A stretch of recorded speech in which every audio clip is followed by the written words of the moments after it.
Up next on Way of the Renaissance Man, a conversation with Thirst-Quenching founder and CEO of Water for Mercy, Nermine Rubin.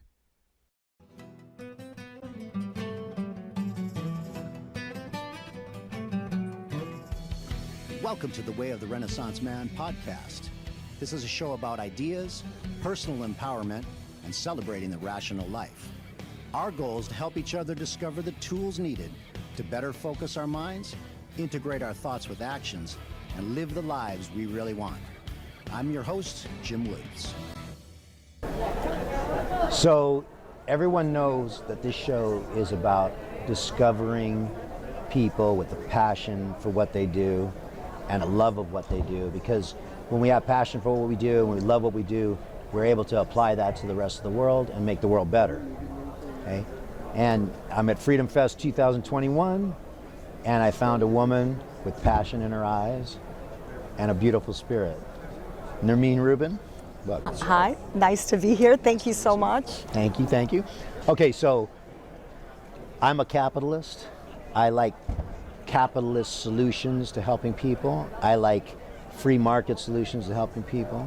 And you have a solution for a very big problem, and I want to find out more about it. It's called Water for Mercy. Correct. It's teaching people in Africa how, or showing, or giving people the means to uplift themselves and their society. So that's your mission.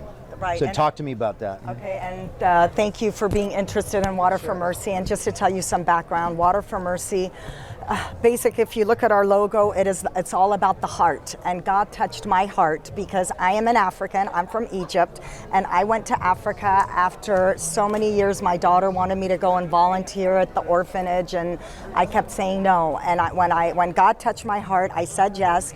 And basically, what I saw deplorable conditions that really hurt my heart. And what happened is it's all about human dignity. I saw people walking for hours and hours trying to get water because they were thirsty. They were drinking blood of animals because they didn't have any other means to not die of thirst. So that just made me think, how can I help them? What is going on? And I did a lot of research. There's a saying, God does not call the equipped, he equips the called. And through him putting me in touch with the best company in the entire world, that is Israeli technology, that is the top in solar and water, there is a permanent solution to eliminate thirst and hunger.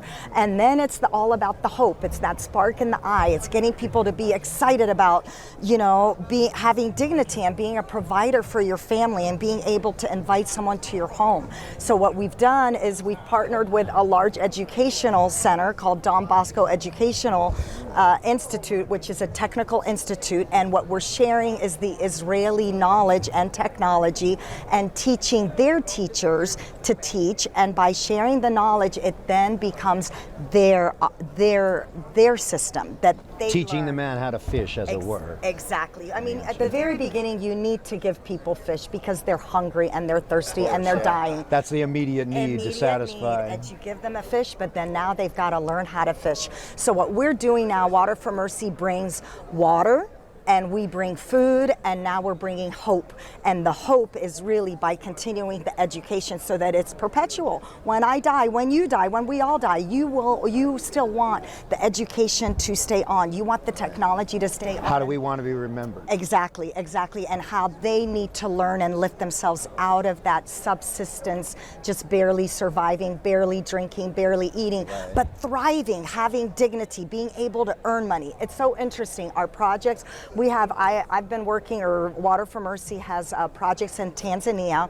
We have 8 villages right now that we're providing a full solar powered water, and then now we're providing drip irrigation for farming, and they're now becoming self-sufficient. They're proud. They're getting up at 5 in the morning to work because they know the harder they work, the more money they're going to make, and the more that they're going to be able to live better. It's a positive incentive system that people see. That's the thing that's the opposite of somewhat of the last year or so in America.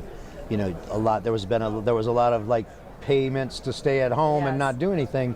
And that doesn't, I mean, I understand that possibly that was needed at some point, but an argument can be made that is very destructive to the human spirit. I love, I don't know if you know the singer of YouTube, his name is Bono. He has a quote that says, aid is just a Band-Aid. It's free enterprise that's really going to lift people up and out of those conditions. And it's all about the free enterprise. Give them an opportunity. That's why it's amazing, because when I went there, God put the hair on the back of my neck to stand up to say, these men, these people do not have dignity. They don't have a means to work. We are providing them with water and then food and a means to lift themselves up so that they could have dignity and work. And it kind of saddens me that our country now in the United States, we're not giving, the incentive is not to work, because why should I work? I'm going to get paid anyways. Yeah, I mean, yeah, I know you didn't want to get too political, but that's okay. No, but it's a very good contrast, because, and I'll tell you why. The contrast between someone who has zero and someone who has everything they could ever want in America. If I always say, if you can't make your way in 21st century America with everything we have here, then you can't there's nowhere you're going to be able to make it successful. And I mean, we have nothing but opportunity here, and we sometimes take that for granted. Oh, a huge. I mean, I'm an immigrant. I said we immigrated from Egypt, and when you are a United States American citizen, which I am, you have the golden ticket. We are in the top 15% of the entire world. And honestly, if you have, my daughter was the one who convinced me to go to Africa the first time when my eyes were being opened. She came back and she goes, Mom, it's hard for me to handle my friends when they want to spend $6 for a cup of coffee, or they're fighting about how their parents didn't get them the luxury, the sports Jeep instead of the regular Jeep, or and she goes, I want them to come to Africa to say, these people don't even have an opportunity. They don't have a glass of water. Right, you cannot turn on the tap. And honestly, when we provide these water wells, they're fully sustainable because the villagers are maintaining them. They learn how to use it. It becomes their technology.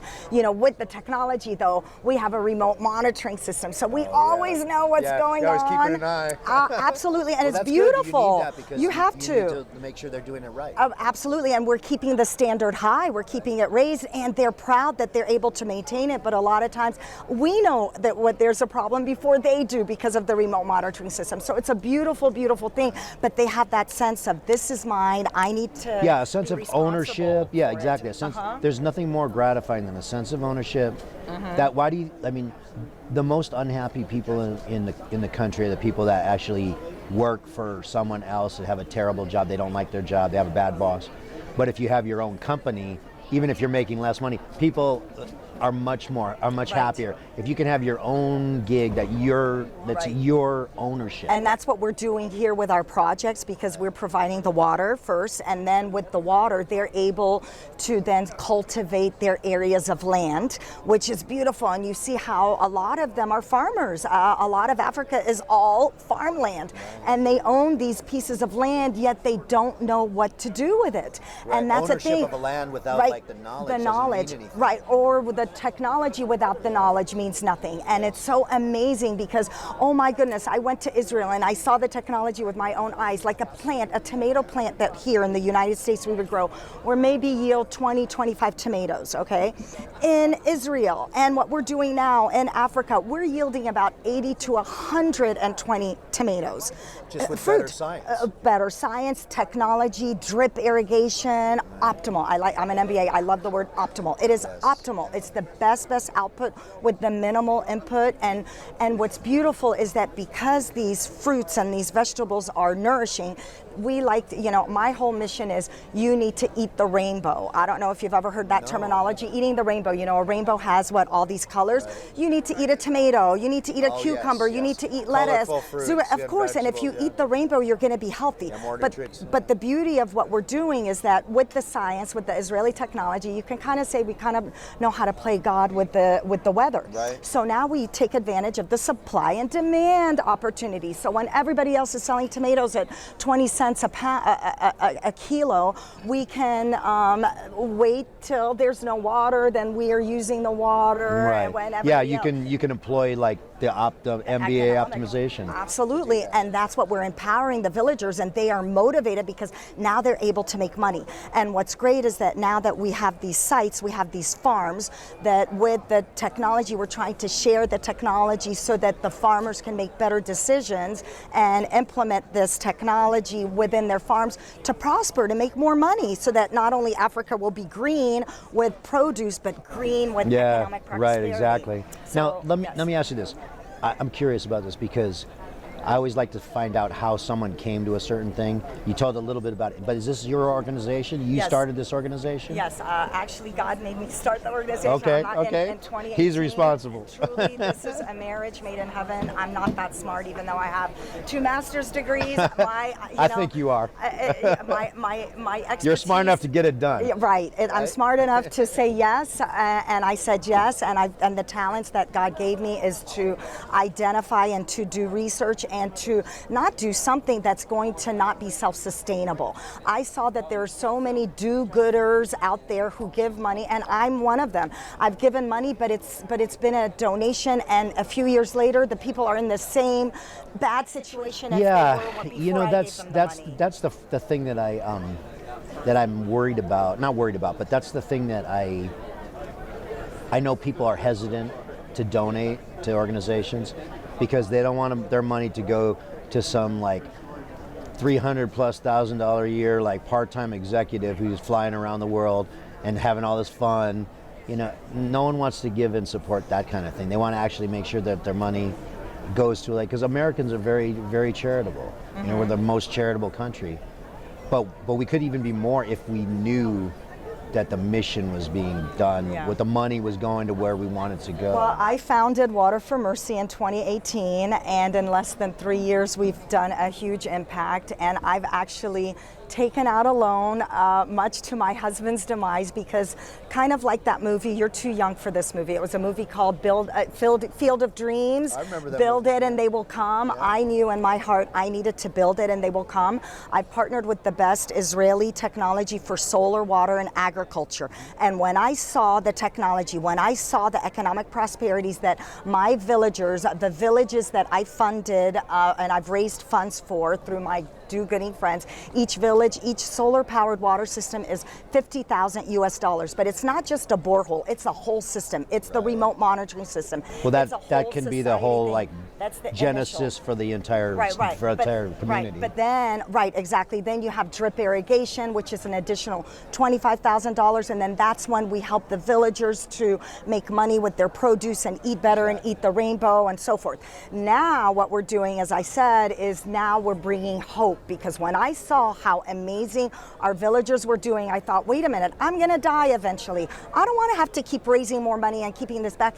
These guys need to do it. We need to teach them. It needs to be from the inside. COVID was such a huge example of Africa does not need to be dependent on anybody. They need to be self-sustainable. I'm African. I said it needs to be self-sustainable. We need their teachers to teach their people. We need their students to go out there and help the locals and help the farmers. So that's when God inspired me to start this ATEC, which is the Agricultural Innovation Technology Center, that we are now sharing the knowledge with through the schools, and it's teaching not just the students. I like to say we're growing people, we're growing agronomists, we're growing the know-how, You're growing the brain power. And that's the best thing you could do. I mean, planting a tree is beautiful, last 20, 30 years, but how 100. to cultivate the whole thing is better. And we're now growing professionals. I got you. So now we need even more funds. Yes. Okay. Well, yes. let's do that. Okay, Let's talk about that. Like, I want everyone to know how they can help you and how they can help themselves help the world be better. So where should they go? How should they contact your organization? Okay, I'm all about touching the heart. So if your heart is touched to help us, we need funding and we need some assistance. And you could go to waterformercy.org. It's water, the number 4, mercy.org. And you can check us out. Our phone number is on there. My name is Nermine. I am the CEO. 100% of your donation goes to the villages or our projects, but we need more people to help more people, because one heart at a time, we can really touch other hearts, and this world will be such a better place, just one heart at a time. So I hope you could contact us and see how you could help us. Thank you. You're welcome. Thanks for your passion. Thank you. Wow.